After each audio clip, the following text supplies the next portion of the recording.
accidentally ended the video, or I'm fucking editing it, I guess.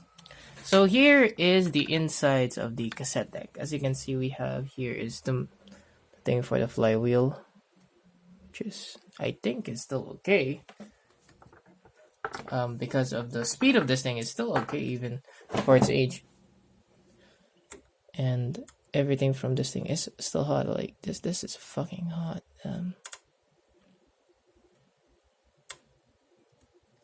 This one engages the play, but yeah. Oh shit! You shouldn't do that. You're gonna. I think I'm gonna break this shit. So here is the oh my god! Holy shit!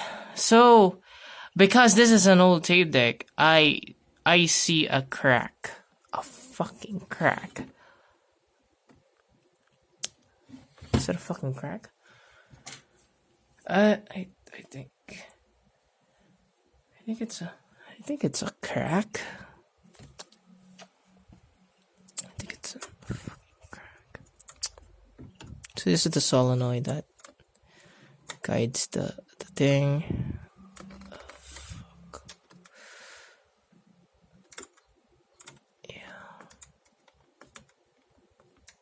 Yeah. I might have fucking broke the mechanism. Okay, wait, I'm gonna test it. I'm gonna freaking test it. I might have broke the tape deck. Okay, I haven't broke the tape deck. Unfortunately, I thought I broke it, but it isn't. So, when the tape deck's up on operation, it looks like this.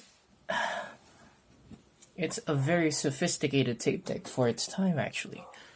So here, I can even show this here.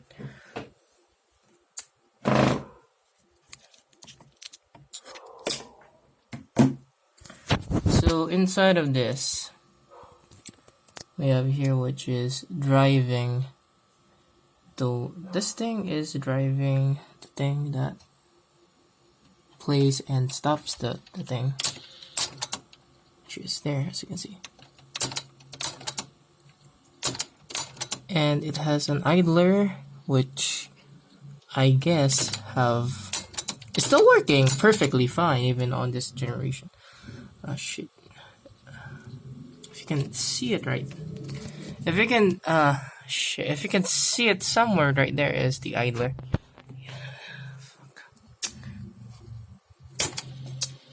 I need to shine a light through this. Yeah, somewhere there is the idler, as you can see.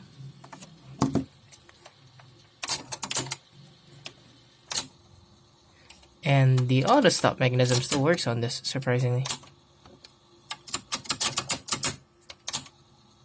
See?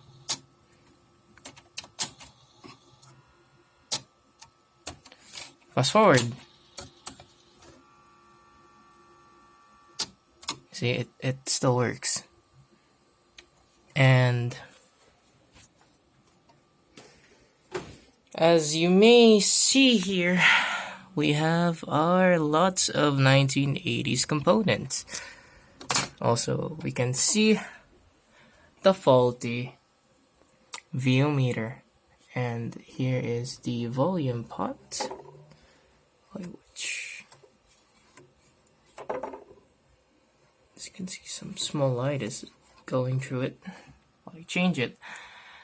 I fiddled with these somewhat, and the result was actually awesome. You can play and do things with it now because of what I did.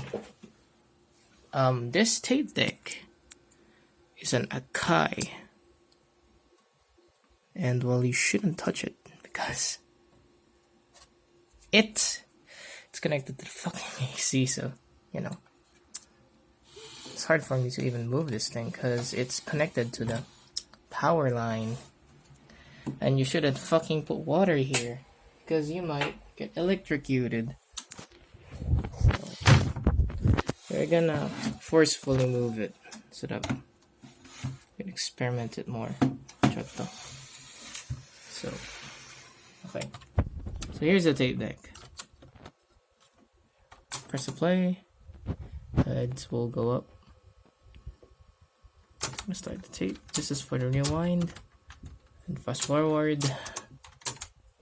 Well, the awesome things about this thing is the things that it has, which is, as you can see, that's a Dolby thing, a Dolby silicon thing. This is for the record switch.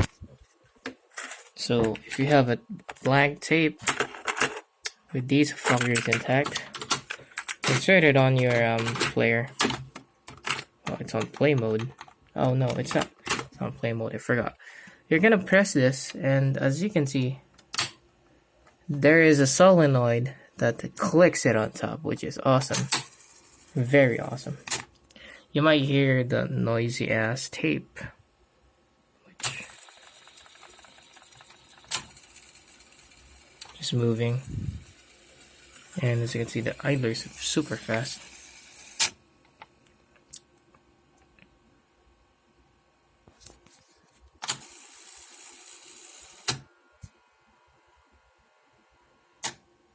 So there.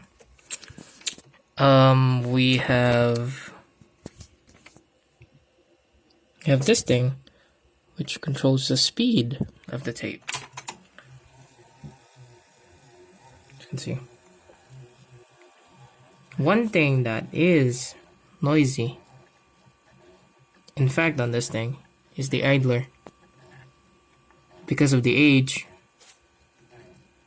well, the idler has shrinked and is having trouble with it operating, but fortunately this thing still works perfectly fine. The right meter doesn't work anymore. I don't know how and why it isn't working.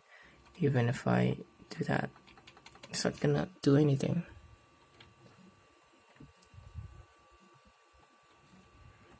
Let's see.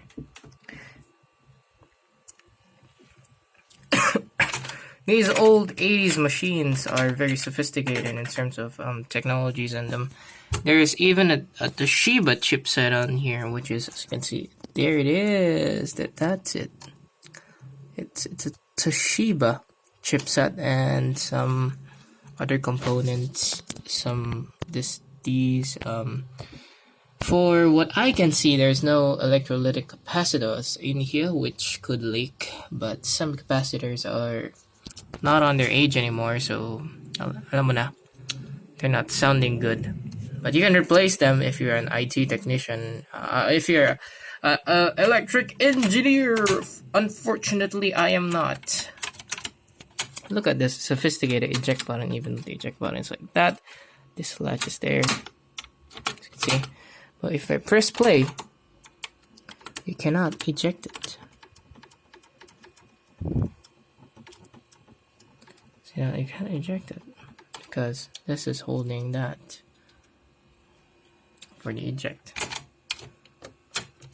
This is a very sophisticated machine, even though it's for just like a limited hi-fi system. And look at that. Look at that soldering skills of Japan. Look at that soldering skills of fucking Japan. Since this was made in Japan. Yeah, you know, this tape deck is old. It functions well. This even fell out of my bed once, and it still functions. So it's really a marvel to look at. I think the other version of this deck has DIN jacks on the back, because as you can see, you have those two there. I believe this tape deck also got into a flood, since it originally had sand inside of it. So, you know. But luckily, every component inside of it isn't broken, and it still functions. So yeah, you know, this tape deck had a long history, and it still functions perfectly fine. The plastic isn't even brittle, and it works perfect. aside from Dolby noise reduction, which I don't even use, I just use the normal selection of tape. But yeah, you know, this thing is a history of the past, so that's why I still keep it. And I bought it because this thing is literally from the past. And look at that engineering marvel that they did.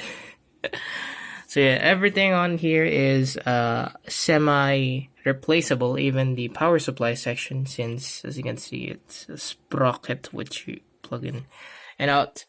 So you know, it's something.